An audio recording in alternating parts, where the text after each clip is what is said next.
ग्रहण एक ऐसा समय जब देश भर के सारे मंदिर बंद रहते हैं। ना वहाँ पर कोई पूजा होती है और ना ही भगवान को भोग चढ़ता है। पर केरला के थिरुवरप्पू में बना श्री कृष्ण का ये मंदिर थोड़ा अलग है।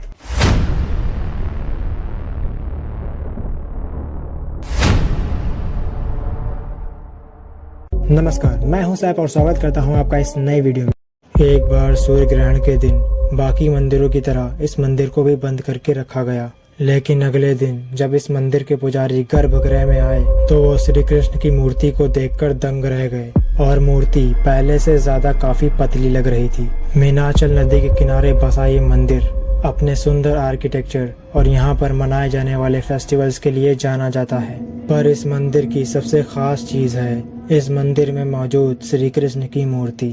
सूर्य ग्रहण के दिन घटी इस घटना से सभी लोग हैरान रह गए। उस समय आदि शंकराचार्य जो उस समय वहां पर दर्शन करने के लिए आए थे, उन्होंने बताया कि श्री कृष्ण को पूरे एक दिन तक भूखा रखने के कारण ऐसा हुआ और इसीलिए तब से हर दिन इस मंदिर में भगवान श्री कृष्ण को भोग लगाया जाता है। भले ही सूर्य ग्रहण हो या चंद्र ग्रहण, ये इकलौता ऐसा मंदिर है जहाँ सबसे पहला भोग रात 3 बजे लगाया जाता है और भगवान को सही समय पर भोग लगाने के लिए मंदिर के दरवाजे 2 बजे खोले जाते हैं। और इसीलिए इस मंदिर के पुजारी चाबियों के साथ हाथ में हथौड़ा लेकर जाते हैं ताकि अगर कभी गलती से भी मंदिर का दरवाजा चाबी से ना खुले तो उस ताले को तोड़ा जा सके। श्री कृष्ण की ये मूर्ति भगवान के उस रूप को दर्शाती है जिसमें उन्होंने कंस का वध किया था।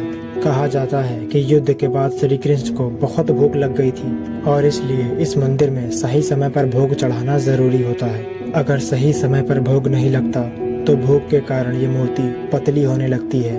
इस मंदिर में स्थापित श्री कृष्ण की इस मूर्ति से कई सारी कहानियां जुड़ी हुई हैं, पर उनमें से सबसे प्रचलित कहानी है स्वामी विल्वमंगलम स्वामीयार की। तकरीबन 1500 साल पहले संत विल्वमंगलम स्वामीयार एक नाव से सवार होकर समुद्र से गुजर रहे थे।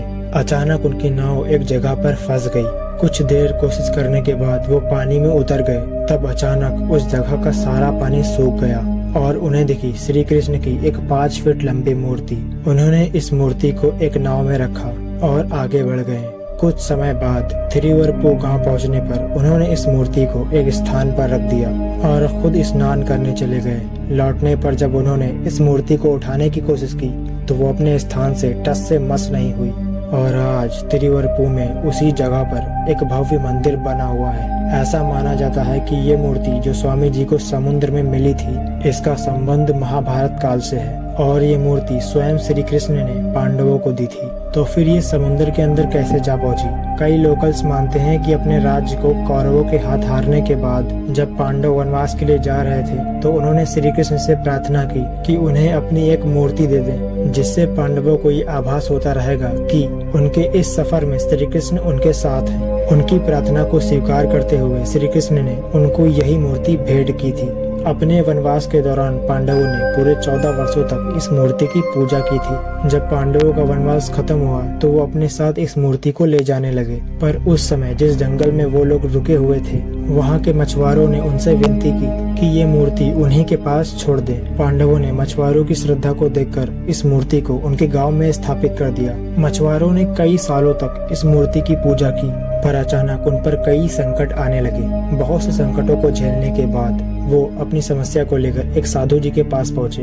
तब साधु जी ने उनसे कहा कि वो श्री कृष्ण की पूजा सही ढंग से नहीं कर पा रहे, इसलिए उन्हें इस मूर्ति को विसर्जित कर देना चाहिए। मछुआरों ने बिल्कुल वैसा ही किया। कई सालों तक श्री कृष्ण की ये मूर्ति पानी में डूबी रही और फिर यही मूर्ति कई सालों के बाद स्वामी विल्वमंगलम को समुद्र में मिली। थिरुवरप्पू कृष्ण मंदिर भारत के कई ऐसे मंदिरों में से एक है जिनसे जुड़ी बातें आज भी हमें हैरान कर देती हैं। ऐसी ही मिस्टीरियस जानकारी के लिए इस वीडियो को लाइक करके चैनल को सब्सक्राइब जरूर कर लें।